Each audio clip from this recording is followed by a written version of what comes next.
Okay. The unsung hero. What? Tzipor. Part of the unsung hero, yeah. So like I said, at the beginning of the parsha, I've talked about a lot with my students this week. Basically, because I didn't want to talk about the Aseret Dibro, half of it, because I figured that at least they know something. They know something about.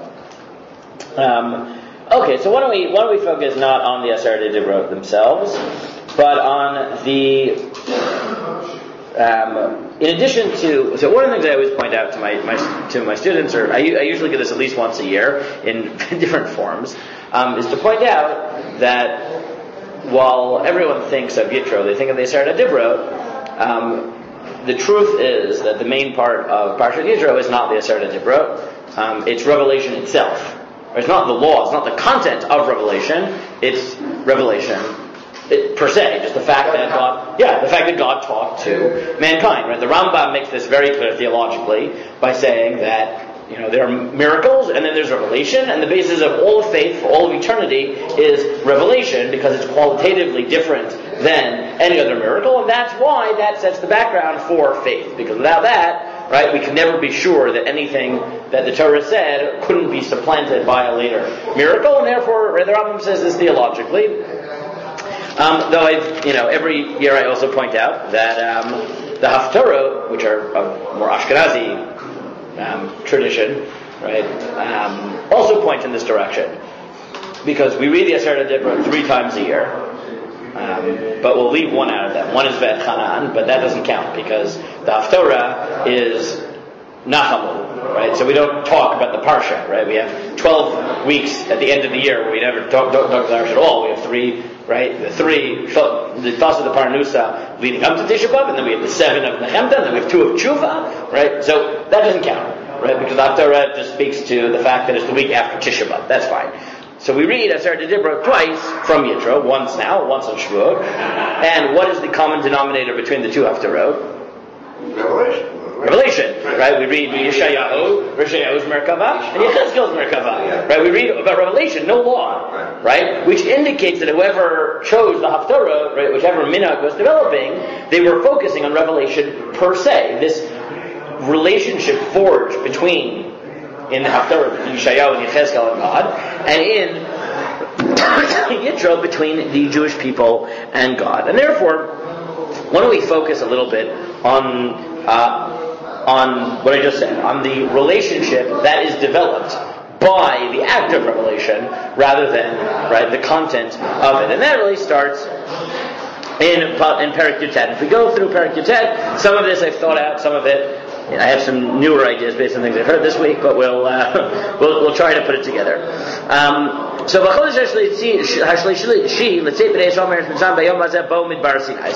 now we're in that context. So it's the 3rd month. The Jews are coming to Midbar Sinai.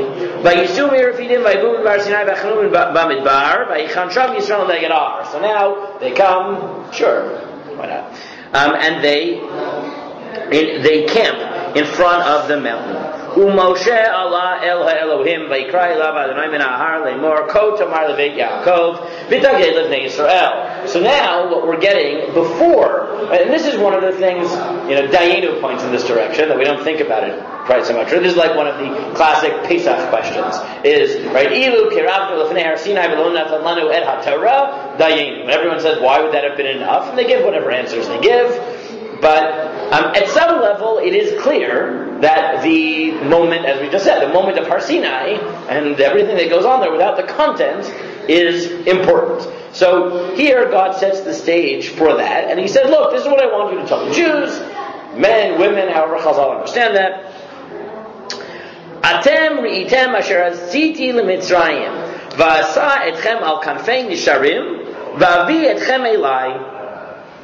You saw what I did in Mitzrayim, and here, one of the things that I've learned from Rav Moshe Lichtenstein is that, right, in general in Tanakh, God is described with many different metaphors, and it's not random. It's not random how those metaphors are used. Right? So sometimes God is described as a parent, usually in contexts where God needs to emphasize that His relation to us is inalienable. Sometimes He's described as meaning no matter what we do, no matter how much we sin, He'll always love you. You're always the responsibility that's always going to be there. I'm always present. Exactly. Sometimes God describes himself as a spouse, which is usually when he wants us to do something. Right? Well, it's a more intimate relationship, but with expectations. Right? With expectations, right? On our side. Right? Children have less expectations. Right? Sometimes it's a roed. Right? It's a roed. Now there, the implication is there's no expectations at all on behalf of the Jewish people. Right? So you think about it, when is God a roeh? God is a roeh when we are most vulnerable. Right? Gam ke'elech v'geit salmovet, right, is in the context of Hashem ro'i lo achzar. Is, right, if I'm at the brink of death, I'm vulnerable, I can't be expected to do anything, what gives me comfort is that God is my roeh. I can be an animal, right? I can be passive, I can be mindless, right? And each mashal that is used they're all true, right? They all work together. But Tanakh uses them in the context in which they emphasize the point that God needs to get across at that point. But what I never paid attention until this week when I was listening to a podcast on Aleph Beta is that I've thought a lot about parent and spouse and master servant, and even roeh, because I love roeh, and roeh comes up a lot, right? Roeh of the animal-God relationship, roeh is the most common.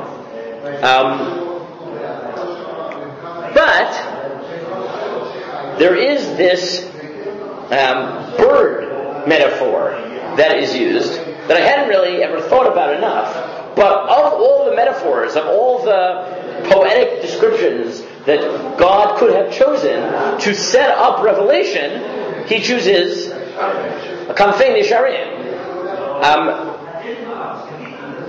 And the Midrash definitely picks up on. Oh, I mean, for sure, right? Meaning, you can look, right? You open up Rashi. The first thing is all direction protection. Yeah, I mean, the Midrash, right? Oh, I brought the wrong one. Okay. But yeah, meaning, right, there's so many things you could say about birds. So why is that? Of all metaphors, right, or all poetic descriptions of God's relations, why is it birds, right? Why is it Nisharim, whatever, not the eagle, whatever, the griffin vulture, right? The griffin vulture, whatever, okay. But why that? So, let's start with that, because this was new for me this week. So Rabbi Foreman noted that if you follow the bird metaphor, it's actually really powerful. Because when is the first time that God is described with the bird metaphor? And I never thought about this. What? I mean, I know the first time the bird is called is Greek man up to ring, but that's not the metaphor, is it? Yeah, no, it's not. Because I missed it because it doesn't say it explicitly. Right. The first parak of Torah. Because Ruach Elohim mirachefet al panei hamayim. Right? That God is fluttering. Mirachef is the verb that is used. Right? God is bird-like. Hovering. Right. Except we know from later, and this is what he pointed out, is that how do I know that that's a bird metaphor? Right? Because I never thought about it because, we translate it as hover, but how do you know that it's a bird metaphor? And this is where you have to go from the beginning all the way to the end. Because at the end of the Torah, you get Kinesher Yair Kino Al Gozalav Yirachef. Right? That when in Ha'azinu, when God is described as taking care of the Jewish people, he's described as Kinesher, the griffin vulture, who is Mirachef Al Gozalav, who is hovering over his gozal. Right? So Rabbi Foreman pointed out, right, God starts the world as hovering, right, but not stam hovering like a bird, right, or like an esher, right? Over a child. Exactly, right, and he's hovering over the world even before there's anybody to hover over. To make sure things are in place. To set the ground for it, right?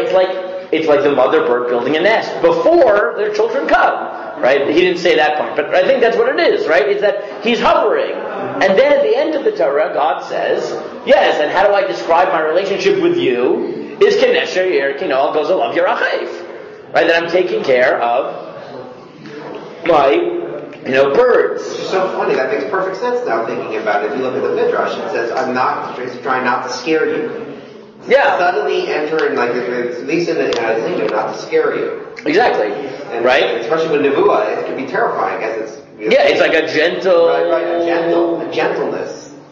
And then he tied it... Now, he made this I'm not totally convinced of, right? Foreman claimed that Kenesher Yair Kinol Gozal Birachayv, the Gozal is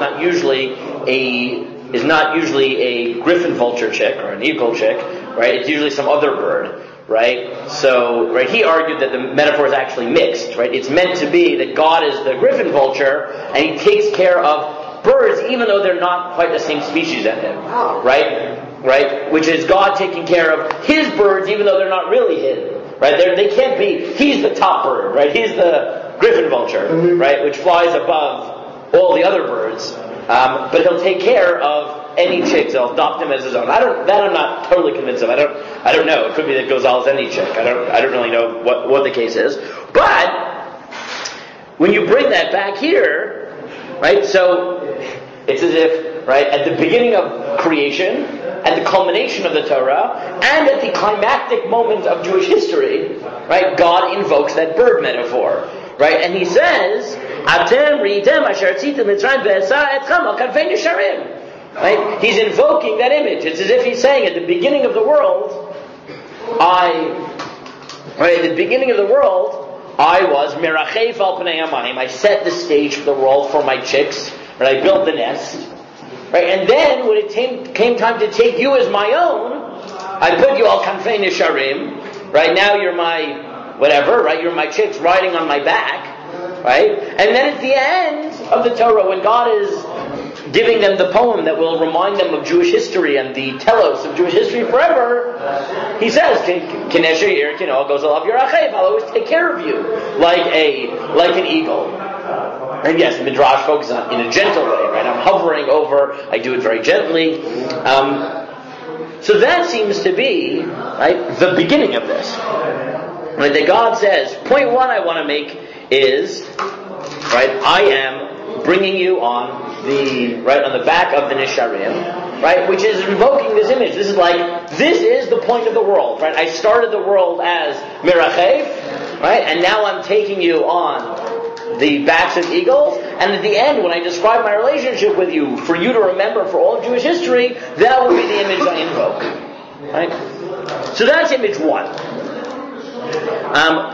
But then you immediately get another one. But he says, and now, if you listen to me, now this, again, I'm sort of thinking through this with you, but if you listen to me, now here, right, if we think about all of the images that God could now invoke, or all the metaphor God could invoke, what metaphor would you have chosen? Right, if you listen to me, then you will be, pick a metaphor.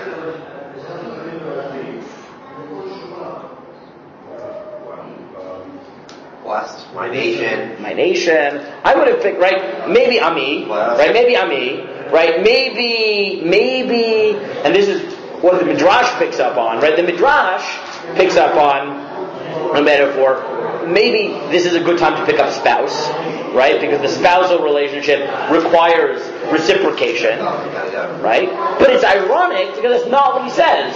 He says if you listen to the Torah, then v'yitem li segula, right, which is weird because, as Moshe Lichtenstein points out, it is the most objectified of metaphors. It's the one where the Jewish people are literally an object, right? Meaning, if you listen to me, there's this bizarre metaphor going on where he says, if you listen to me, right? Meaning, if you express yourself as a subject, then you will become an object, right? V'yitem li segula, you will be my treasure.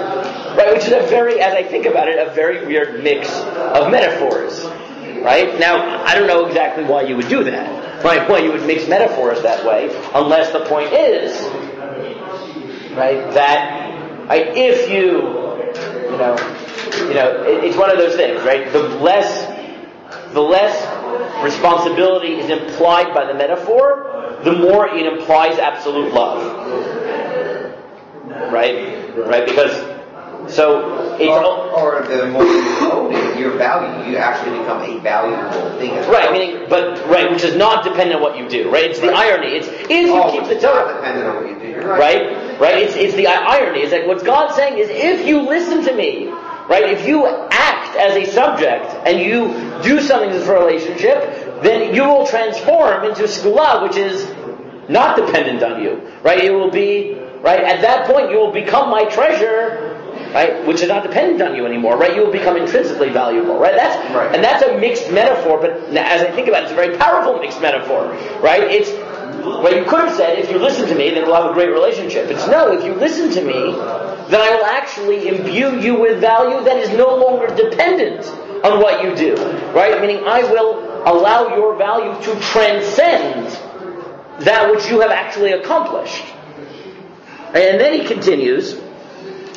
V'atem, third metaphor, right? Now this doesn't, right, is V'atem tiuli mamlechet kohanim b'goy kadosh, right? And you will be my kohanim. Now what is that metaphor? Right? What is the metaphor of kohen? They're responsible for preaching to everyone. Responsible for... Yeah, exactly. So the way Chaim Angel puts it, I think he's right. It's the simplest way of doing it, right? As he says, right, this is like the way they used to do it on the SATs, right? Kohen is to Jew as Jew is to the world, right? Kohen is teacher, right? It's if you listen, then I will treasure you. And once I treasure you, right? Now we go back to active. You will be what the Kohanim are to you, meaning they are the ones who are responsible for teaching you. You will teach the world. Which as an aside, I often quote it as the reason people hate us so much. No, because they represent what they're supposed to be doing. So everything they're not doing is wrong, and people don't like to be reminded they're doing this wrong. Well, they're definitely right. Mefarshim will go in that direction, right? And it says, "Eilat very much dedaber al bnei Yisrael," right? And you think about it, and again, I'm thinking through this with you because it's sort of been percolating, right? If the argument that I made is correct, meaning that the fundamental importance of Har Sinai is not the content of what is conveyed, but the very act of revelation. It makes sense that in a 3-pasuk range, God is going to throw in 1,000,000 different descriptors of the nature of our relationship, because that's the key, right? The Torah is almost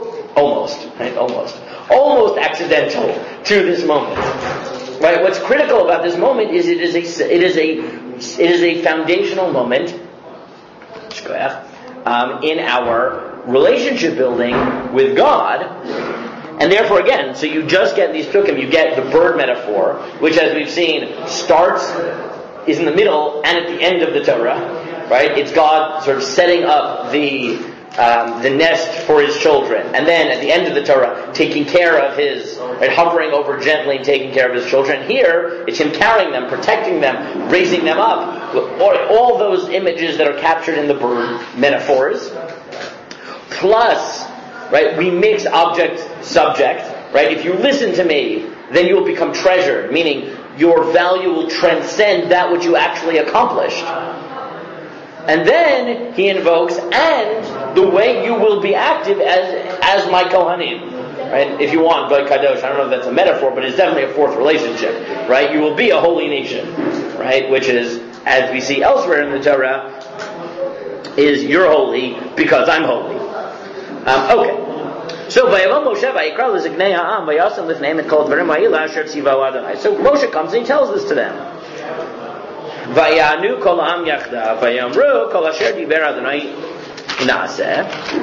Vayashiv Moshe divrei ha'am el Adonai. They say whatever God says we'll do, not na'aseh v'nishma. Right? They don't actually say that here. Right? We read it into it from Mishpatim, but here they just say na'aseh.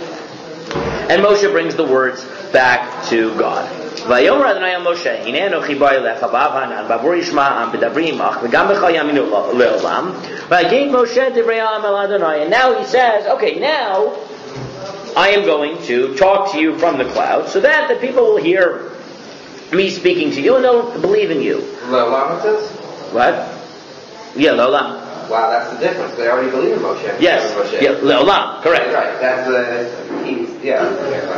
Yeah, no, that's exactly the point. Mm-hmm. So until now, and this is where the Rambam gets it from, I think. right, is that until now it was only miracles. So it's Amunah, but it's Amunah that could be uprooted. But now God says revelation is different, because it's not by Aminu B'Hashem Moshe Avdo, it's by Aminu Le'olam. Right? I assume that's where Rambam theologically was influenced, was that Ki Le'olam. So and now, again, so now we put aside the metaphors, but it's clear the relationship building is happening right here, right? Because he says it's not just about listening, right? It's, okay, now let's prepare to be holy, right? There's this the moment is what is important. And again, you listen to these words, right? We forget this. But he says, be prepared for day 3, not because you're going to get the Torah, but because God is coming down. I mean, the emphasis of the Psukim over and over is the very fact that God is coming down requires preparation. Right? The very fact that he sees me talking, that they will see God talking to Moshe, is what will provide the Amunah. Again, not the content. Right? The content is almost accidental to what is going on.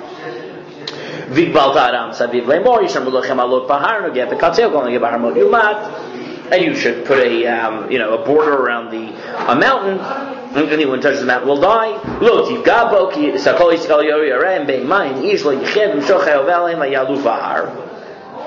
Right? Anyone who touches it, man, animal, doesn't matter, they will be killed. And now they do it. Now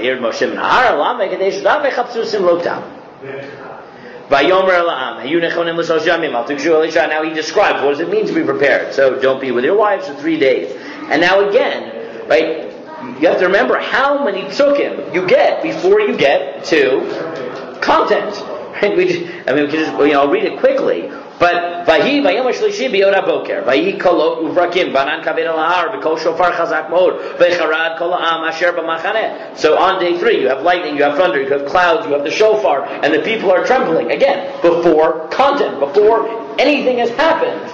Right? It's the experience. Vayotzei Moshe Na'am L'Kran Elohim Min HaMachaneh V'Yetzatzvu B'Dachnar. Moshe takes them to God from the camp, and they stand in the mountain.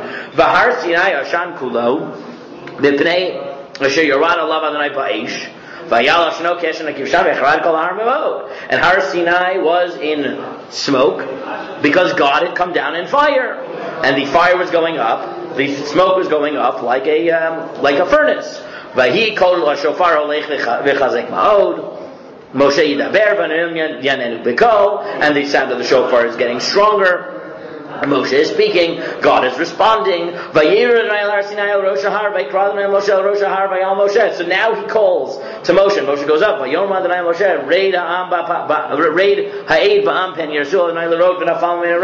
Go down, make sure they don't come up. Right? There's going to be an experience, but don't come up, don't go too far. It sounds like they already started the experience. Oh yeah. They're already hearing it. Yeah, it's building, right? It's just like, right? It's build, make sure they don't come too close, right? It's clear, right? There's up, down, right? There seems to be an up and down, right? He goes, and Hashem says, go back, warn them. And this time we're told, don't touch. Don't touch, don't come near. No, it's supposed to be the first time. The first time we also said. No. I'm talking about the original first time. And she said, don't touch. No, yes. Vayomer Adonai Moshe we read Ba'am Pen Yeshua Adonai V'Nafam and Rav V'Gam Akonim and Yigishem Adonai Kadashu Pen Yifros B'Hem Adonai Vayomer Moshe Adonai Lo Yichal Am Al Arsinei Ki Ata Eidos Aban Leimar Akbel Al Arabi Kidashto. Moshe said, they're not going to come up. You already told us to stay away, right? Which is sort of strange, right? That dialogue there. Vayomer Elav Adonai Lechrei V'Alita Atav Aron Yimach V'Akonim V'Am Al Yeshua Alod El Adonai Pen Yifratz Bam. This is very repetitive, and I haven't really thought about how repetitive these psukim are. Right? Tell them not to come. Moshe says, "What do I have to tell them? I already told them. We went through this already. What do you want from my life?" He says, "Okay, come up with our own, right? But make sure they don't come." I'm not really sure what the. I think Rashi's a shot the Maseh. He gave more right before. Yeah, but it is a bit strange. Sometimes people may be living more than once. They're living in today's day and age where no one pays attention to any reminder unless you get 500 emails. Yeah, exactly. Right.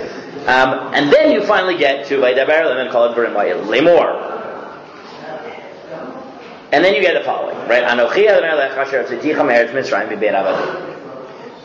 Okay, so now let's focus on that for a minute, right? This is something I once heard from Ray Clapper. There's a machloket rishonim. Right? The what? Well, Rabbi Clapper, is a teacher of mine. The machloket rishonim. The Rambam says that there is a mitzvah, the first mitzvah, to believe in God. The smog, though, now from the Rambam it sounds like there's a mitzvah to believe in God, right? I mean, like, assert that there is a first being, something like that, right? That's how the Rambam talks. And all the Rishonim ask, what does that mean? Right? How can you command someone to believe in God if they don't believe in God? Then who's commanding them? Right? It's sort of a basic principle. It's not really a command. It's a prerequisite to be able to command, etc. The Smag, Sefer Mitzvahs Gadol, Smag, Sefer Mitzvahs Gadol, which is a medieval, right, book written by Rosh Kutzi. He has a different formulation that actually answers the question very nicely. And he says, there isn't a mitzvah to believe in God. There's a mitzvah to believe that God, who is God, took you out of Mitzrayim. As an act of law, right? Correct. Right? Meaning, there is no mitzvah to believe in God. Obviously, if you don't believe in God, then this is a non-starter. Yeah. Right? The first mitzvah, according to the Smag, is to believe that God is the God of history, specifically of Jewish history. Right? And now, if we go back to our original point, right, that the emphasis of Har Sinai is the relationship that is forged at that moment. So, one way that happens is those 3-4 metaphorical poetic descriptions of God in anticipation. Right? The bird, the skula, the kohanim, where God is describing what exactly is going to happen, how this is going to work. But another way that manifests itself is in this first command. Right? If you leave for a moment the Rambam, right? But if you take the Smag, right, the Smag actually adds a dimension to it. That the first command, now yes, a command, now we are at content, but the first command is really an expression of what he said before, which is, right, and if you follow it, right, it's actually pretty clear that it's atem ritem asher asiti l'mitzrayim v'asatchem al kamfei nisharim v'avo itchem elai. God, his introduction to Har Sinai was, remember that I took you out of Mitzrayim on the backs of Nisharim and I brought you to me. And now, once he gets to the content of Revelation, the introduction to the content of Revelation is, remember that I, God, am the one who took you out of Mitzrayim. Right? This is that metaphor, but now framed as law. Right? But that means that even the law, right? Even the first law is not about content, so to speak. It's about relationship. Right? Meaning, yes, relationship can be expressed through law, but this isn't just any law. And to be fair, so that's true of the next one as well. Right? Which again, we forget. Without the background, we forget the import of the Aseret HaDivrot in context. Because the second one isn't just, don't worship idols. It's Lo Yeh Lecha Elohim Acherim Al Panai. Right? Which are perfectly acceptable practices. Exactly. But it's, don't have idols, not because they're false. They are false. That's not the point. The point is Al Panai. That you can't have idols while you're worshiping me, because that's an affront to me. Right? It's not about false. I mean, it is about falsehood, right? But the emphasis in the Aseret HaDivrot isn't that's a false thing to do. It's treason in our relationship between you and me, because that's the emphasis. And now he says, okay, how does that manifest itself? Lo ta'aseh lecha pesach v'chol tmuna asher b'shamayim mimal v'asher ba'aretz mitacha v'asher b'mayim mitachal haaretz lo tishtachav elehem lo tavdeim. But then God comes back. And he says, why? Why am I telling you not to worship idols? Ki anochi Hashem Elokecha el kana poked avon avod al panim al shlishim v'aribim l'sonai. Not because I don't want you to worship idols, because I'm jealous. And the Ramban says, right, jealousy is only in the context of Avodah Zarah. And Rav Jonanthan like to point out why. Because elsewhere in Tanakh, Avodah Zarah is described as adultery. Right? That's the image that is invoked by Tanakh, because the idolatry for Jews in Tanakh is consistently a violation of our relationship with God, and therefore God is described as a jealous husband. Right? Now we get the husband metaphor, right? Implicitly. Not explicitly, but implicitly. And therefore the first two of the Dibrot are, as much as their content, they're reiterating the relationship component of Har Sinai. Now, with Chazal's interpretation of the Aseret Dibrot, you actually get something very powerful, because Chazal say what was unique about the first two Dibrot? Directly from God. Yeah, they're the only ones we hear from God. Right, which actually makes a lot of sense, because the first two, in the end of the day, are more about God asserting the reality of His relationship and forbidding us from violating that relationship, and that we need to hear from God. Right? Not, don't kill. Right? We can hear from Moshe, and it will be as powerful, so to speak, as if we heard it from God. But God saying, I'm with you, and don't mess up the relationship that we have, the intimate relationship we have. You can't hear from anybody else, right? You can't, no one says to their spouse. And it's not even hearing, it's an experience, as you say. Yeah, but whatever that means, but you can't. Right, but it's beyond hearing.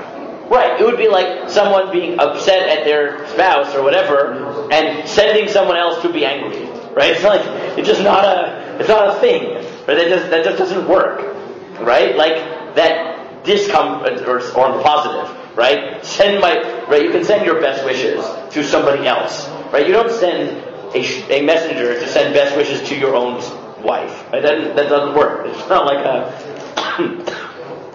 it's not a thing. It's not something we do. Now, where does Chazal get the notion that the break in the Dibrot is 2 and then 8? Because Dibrot 3 picks up at third person rather than in second person. Right, after the second one, so then instead of it God talking, right, to them it's clearly Moshe talking. Lo tisad shema adonai ki lo yinekah adonai right, don't take God's name in vain. So Chazal take it that those are the only ones in second person. But again, that makes sense, because if the point of Har Sinai is first and foremost the forging of a relationship, so you need a whole perek, right? It's if you just look at the numbers, it's quite striking that the number of psukim that are devoted to describing the lead up to this experience, right, there are 25 psukim in Perek Yutet, and if you count Pasuk Aleph, which is God said these words, so 26. Okay, 25 or 26 psukim describing the relationship, right, the setup for the experience. And the Aseret HaDibrot, which everyone thinks of as the main part of the Parsha, is 14 psukim at best, right? 14 psukim, right? Perek Chaf, Pasuk Aleph to Pasuk Yudaled, right? The experience of the relationship is what, 170% or something of, right? It's more than 1.5 times as long as the actual laws that were going on. And if you count the first two Dibrot, which are fundamentally about relationship, within the experience component of this, right, you're down to 9 psukim describing the other 8 laws compared to 31 psukim describing experience and relationship. Right? Just numerically, you should look at that and realize the emphasis of Aseret HaDibrot. But it doesn't even end there, because then you get Aseret HaDibrot, but then in Pasuk Tet Vav, you pick up on experience again. Right? We go back to experience. Right? Because the end of the parsha is V'chol ha'am ro'im et hakolot v'et ha'alpidim v'et kol shofar v'et ha'ar Hashem v'yara am v'yanu v'yamdu merachot. Right? He's back, and they saw this and they were afraid and they shook. V'yamru al Moshe daber itan imanu v'shma v'yidaber imanu v'namut. Okay. And then Moshe says something amazing.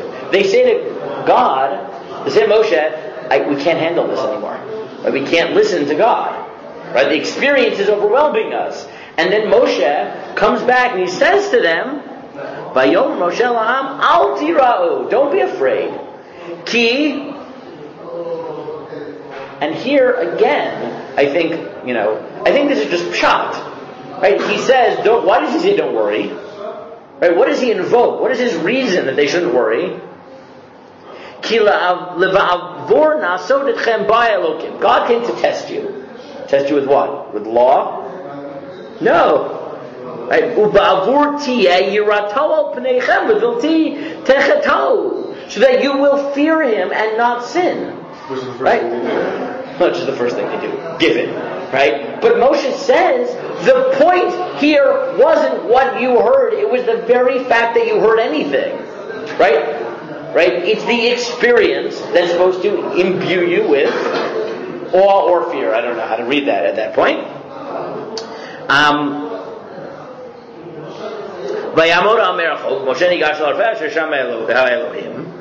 And then yet again, the end of the parsha, right? Now, the whole parsha is not that long. Vayomer Adonai Moshe, Ko tomar al bnei Yisrael, Atem ri'item kivan hashamayim dibarti machem.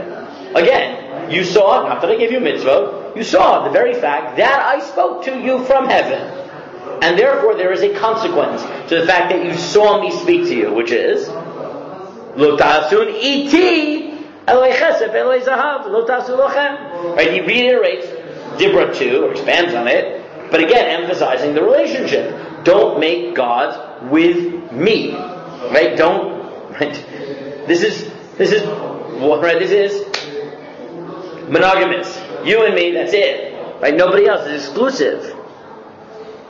Plus, express my relationship, right? Mizbech hazamat hazeli v'zavachta lavedolotech v'shlomecha v'tzoncha v'pikarecha b'chol v'edberchacha b'chol makom asher efker shmiya bo elecho berachticha. And then he says, and bring karbanot for me on the altars you build for me, and wherever you talk about me, I'll come and I'll bless you. Or wherever you talk about me, if you're talking about me, then I'm coming. Right? It's a very fitting end to this description of a relationship. He says, don't mess up this relationship. Instead, bring karbanot to me. And if you mention my name, I'm there. I'm coming. Wherever you are. Right? I'm going to be there.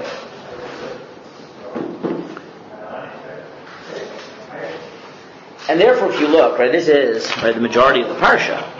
And I think we overlook this in the parsha. But really, the emphasis of Parshas Yisro. We've read now, right, quickly, 60% of the Parsha, 65% of the Parsha, right? For all that we think that the main part of Yisro is the Aseret HaDibrot. The Aseret HaDibrot are 14 psukim out of 72, right? And you cut off the first, 20-something psukim for the judge's description. But even just the Har Sinai moment, right, 14 psukim are devoted to the Aseret HaDibrot, to the content. 40 psukim, give or take, are devoted to God describing his relationship with God, or the experience of meeting God, or the consequences of meeting God.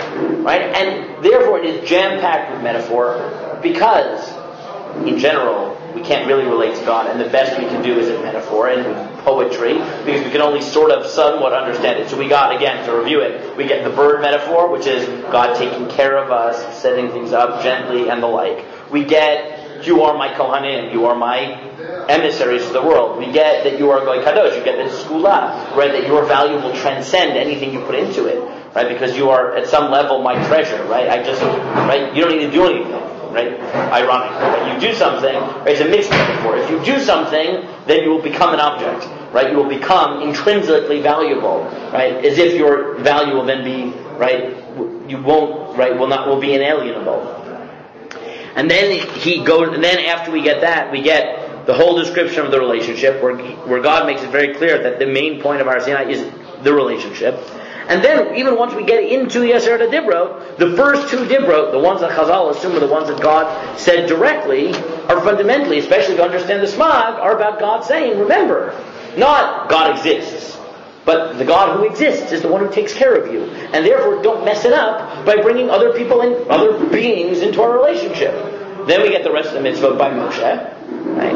And then he comes back to the experience. They're afraid, and Moshe says, don't worry about it. The experience wasn't meant to kill you. It was meant to give you fear. It was meant to, right, provide an element to this relationship. And then the parsha ends with God saying, well, once we have this relationship, we should set up a table where we every so often interact. And if you bring a carbon to me, I'm there. I'm always there. Right? And taken together, between the metaphors and the experience, and the emphasis on the experience, and the emphasis on belief and fear and responsibilities, rather than the emphasis on the content, you realize, and again, add that to the Haftarah, right? You realize that as much as we think of the Aseret HaDibrot, and as much as they're important, at the end of the day, what really made Ma'amad Har Sinai unique was the very fact that it happened. Right? The very fact that mankind met God, right, face to face, as it were, even for a moment, is itself much more important than what happened there, than what was said there, right? And so many of the metaphors, so many of the ways we relate to God, and the way those responsibilities devolve on us to express that relationship to the world, come, again, not from what God said, but the fact that God said. Right? And that's really what you're supposed to walk away from. Right? On a halachic level, and we'll just finish with this, right? The Rav used to argue this, right? There's a big machlokas whether you are allowed to stand for the Aseret HaDibrot. Right? Allowed to stand for the Aseret HaDibrot. Why not? Right? The Rambam thought you weren't allowed to. Right? Why? Because the Rambam, because you're not supposed to make it more important. So the Rav defended it. Right? Many Acharonim defended it. He defended it by saying that we're re-experiencing Har Sinai, and therefore it's not showing more importance, but rather it's an experience. Okay.